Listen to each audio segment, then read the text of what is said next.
खरं तर पिंकीचं एक स्वप्न होतं असं देखील काल तिचे वडील बोलताना म्हणाले की तिच्या लहान भावाला तिला वैमानिक बनवायचं होतं।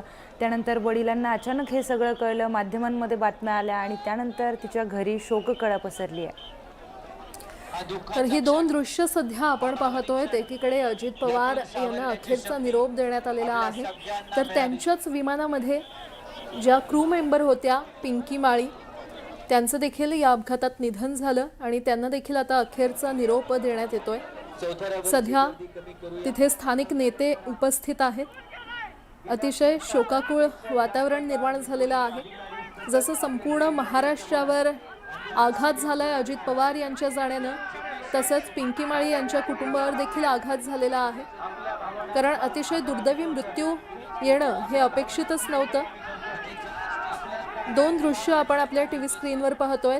बारामतीमध्ये अजित पवार यांना अखेरचा निरोप देण्यात आलेला आहे। पोलिसांकडून बंदुकीच्या फैरी झाडत अजित पवार यांना मानवंदना देण्यात आली। दरम्यान अजित पवार परत या, अजित दादा अमर रहेच्या घोषणा कार्यकर्ते देत आहेत। महाराष्ट्राच्या लाडक्या अजितदादांना अखेरचा निरोप देण्यात आलेला आहे। तर दुसरी दृश्य आपण पाहतोय, अजित पवार हे ज्या विमानातून प्रवास करत होते त्याच विमानात पिंकी माळी या क्रू मेंबर म्हणून काम करत होत्या आणि त्यांचा देखील या विमान अपघातात दुर्दैवी मृत्यू झाला। त्यांच्या कुटुंबावर देखील शोककळा पसरले। जसं संपूर्ण महाराष्ट्रावर अजित पवार यांच्या जाण्यानं आघात झालाय, तसाच आघात पिंकी माळी यांच्या कुटुंबावर देखील झालेला आहे। अशा पद्धतीचं मरण आपल्या मुलीला पत्करावं लागेल अशी कल्पनाच नव्हती, अशा भावना पिंकी माळी यांच्या वडिलांनी व्यक्त केल्या। संपूर्ण महाराष्ट्रावर खरं तर या दुर्घटनेनं शोककळा पसरली आहे। अधिक माहिती देत आहेत आमचे प्रतिनिधी वैभव सोनावणे, सध्या आपल्यासोबत जोडले गेलेले आहेत। वैभव, दादांना अखेरचा निरोप आता देण्यात आलेला आहे। प्राजक्ता, अत्यंत शोकाकुल वातावरणामध्ये अजित पवारांच्या पार्थिवावरती अंत्यसंस्कार ते करण्यात आले। शासकीय मानवंदनेमध्ये बंदुकीच्या फैरी झाडून त्यांना मानवंदना दिल्यानंतर, सलामी दिल्यानंतर त्यांचे सुपुत्र जे पार्थ पवार आणि जय पवार या दोघांनीही अग्नी जो आहे तो या चितेला दिलाय। पार्थिव जे ठेवण्यात आलेलं होतं, तर त्यापूर्वी पवार कुटुंबियांमधले सगळे पुरुष जे आहेत त्यांच्या भावकीतले ते सगळे या स्टेजवरती होते, पार्थिवाच्या बाजूला होते। पूजा झाल्यानंतर अग्नी देण्यासाठी पार्थ पवार आणि जय पवार हे पुढे आल्यावरती प्रचंड घोषणा ज्या आहेत त्या या विद्याप्रतिष्ठानच्या प्रांगणामध्ये देण्यात आल्या, ज्याच्यामध्ये अजित पवार अमर रहेच्या घोषणा ज्या आहेत त्या देण्यात आल्या। अनेक मान्यवर जे आहेत, चाहते, कार्यकर्ते हे या विद्याप्रतिष्ठानच्या आवारात येऊन थांबलेले होते आणि आपल्याला श्रद्धांजली देता यावी यासाठी लगबग जी आहे ती सुरू होती। बराच वेळ जे लोक इथं खाली बसलेले होते विद्याप्रतिष्ठानच्या प्रांगणामध्ये मैदानावरती, त्यांनी हा अग्नी दिल्यानंतर जे बॅरिकेड लावलेले होते ते बॅरिकेड बाजूला करून पुढे जायचा प्रयत्न 2 ते 3 वेळा केला, मात्र पोलिसांनी त्यांना थोपवून धरले। कार्यकर्ते हे प्रचंड भावूक झालेत, काही जण रडतायत। अजित पवारांचे बारामतीतले जे कार्यकर्ते आहेत किंवा जी टीम आहे बारामतीमधली, या त्या टीम मधले अनेक कार्यकर्ते जे आहेत, किरण गुजर असतील, संभाजी होळकर असतील, सचिन सातव असतील, हे सगळेजण अक्षरशः धाय मोकलून रडताना दिसले। सगळेच जण जे अजित पवारांवर प्रेम करणारे त्यांचे कार्यकर्ते असतील, चाहते असतील किंवा काही संबंध नसलेले सुद्धा अनेक जण ज्यांचा अजित पवारांवरती जीव होता, त्यांचा पर्सोना असेल, त्यांचा ऑरा असेल, या सगळ्या गोष्टीचे जे चाहते महाराष्ट्रभरामध्ये होते, त्यातले अनेक जण हे इथे येऊन भावनाविवश झालेले दिसून आले। अनेक कार्यकर्ते पुण्यातून, राज्यभरातून आलेले होते। या घटनेमुळे अनेकांची आयुष्य जी आहेत ती दावणीला लागलेली आहेत। अनेक जण जे अजित पवारांच्या भरोशावरती आपल्या आयुष्याचं राजकारण करत होते किंवा आपलं करिअर म्हणून त्यांनी राजकारण निवडलेलं होतं, अशा असंख्य तरुणांना पुढं प्रश्न पडलाय, आता काय? एका व्यक्तीच्या जाण्यानं जी म्हण आहे जुनी, लाखांचा पोशिंदा जगला पाहिजे, लाख मेले तरी चालतील, तशा पद्धतीची परिस्थिती जी आहे ती पाहायला मिळते इथं। अनेकांच्या डोळ्यात जे प्रश्नचिन्ह आहे अनामिक, त्याची उत्तरं कोण देणार असा मुद्दा आहे। या सगळ्या परिस्थितीमध्ये आता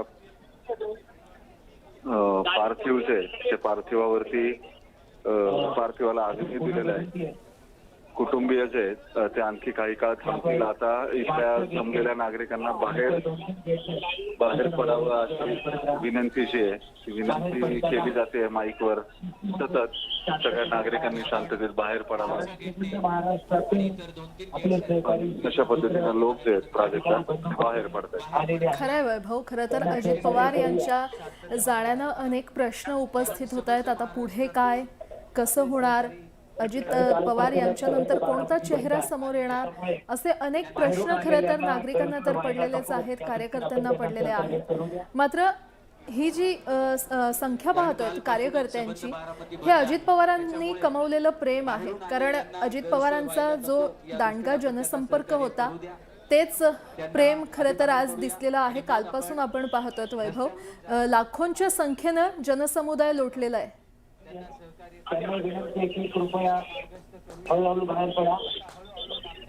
प्राजक्ता, अजित पवारांच्या एकूण सगळ्या व्यक्तिमत्वाचा एक सगळ्यात खास गुण जो होता तो मिश्किल होते. आणि सगळ्यात महत्वाचं म्हणजे ते समोर असलेल्या कुणालाही पटकन मी तुझाच असल्याचा जो फील देता यायला हवा राजकारण्यांना, तो देण्यात त्यांचा फार हातखंडा होता. समोर आलेल्या कुठल्याही माणसाच्या खांद्यावरती हात टाकून पटकन त्याची समस्या ही किती महत्वाची आहे ते त्याला ते जाणवून द्यायचे.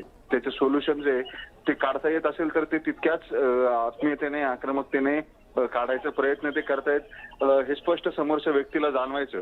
त्याच्यामुळे जे जे लोक कामाच्या संदर्भानं अजित पवारांच्या संबंधात आले किंवा त्यांचा संपर्क आला अजित पवारांशी, ही सगळी लोक म्हणजे गेल्या 40 वर्षामध्ये अजित पवारांच्या राजकारणात पहिल्या टप्प्यावर सुद्धा जे कोणी कामाच्या निमित्तानं त्यांच्याशी संपर्कात आलेले असतील ते सगळे लोक त्यानंतरच्या काळामध्ये अजित पवारांच्या व्यक्तिमत्वाबद्दल अत्यंत भरभरून बोलताना दिसतात.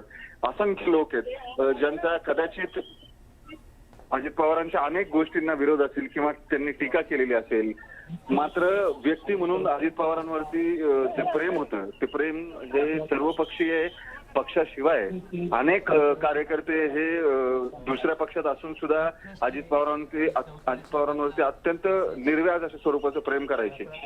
सगळ्यात महत्वाचं म्हणजे राज्यात आता जे बहुजनांचं नेतृत्व आहे, या बहुजनांच्या नेतृत्वामध्ये फार थोडी लोक ही शिल्लक होती ज्यांचा राज्यभर आवाका होता किंवा राज्याच्या राजकारणामध्ये वेगळी भूमिका घ्यायचा आवाका होता. त्याच्यामध्ये सगळ्यात अग्रगण्य स्थान हे अजित पवारांचं होतं. ते भाजप बरोबर जरी गेलेले असले तरी ज्या राजकीय भूमिका त्यांनी घेतलेल्या होत्या, तडजोडीच्या भूमिका ज्या घेतलेल्या होत्या, त्याच्याशिवाय लोक जे आहेत त्यांच्यावर टीका जरी करत असले तरी त्यांच्यावरचं प्रेम जे आहे किंवा काही करण्याची भूमिका जी आहे ती भूमिका अजित पवारांमध्येच आहे. खमकी भूमिका तेच घेऊ शकतात असा विश्वास अनेकांना होता. अचानक हे सगळं जेव्हा घडलं तेव्हा बऱ्याच जणांना किंवा सगळ्यांनाच हा विश्वासच बसत नव्हता.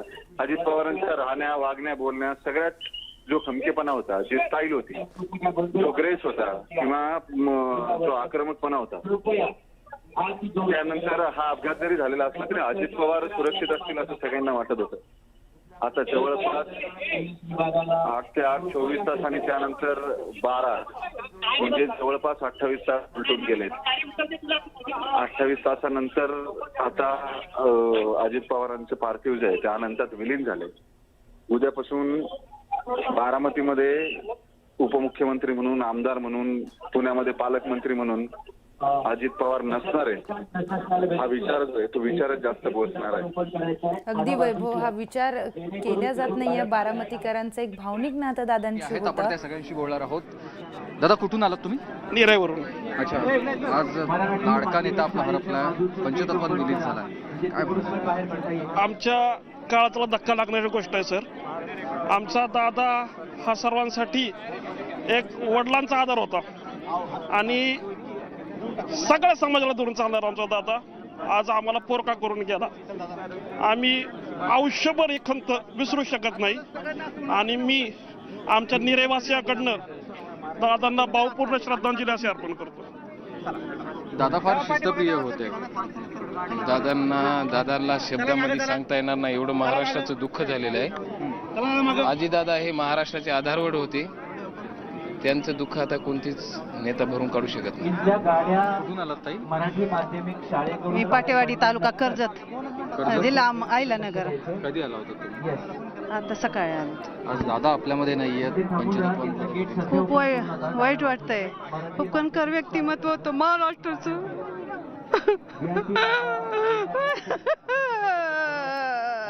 कणखर व्यक्तिमत्व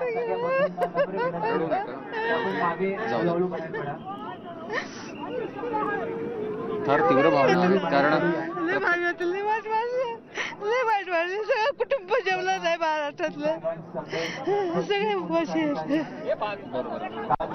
सगळे रडत घराघराने आपापल्या घरातलं माणूस गेलं का असं वाटतंय.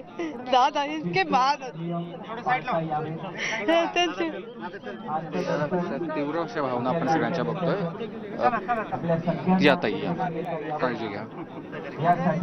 आणखी काही महिला मंडळ आणि सगळेच लोक आलेत. खरं तर लहान असो मोठे असो थोर स्त्री पुरुष सगळे दादांवर जे प्रेम करायचे ते सगळे आज इथे आलेले आहेत. कुठून आलात मावशी? आम्ही इथलं बारामतीमधलेच आहात.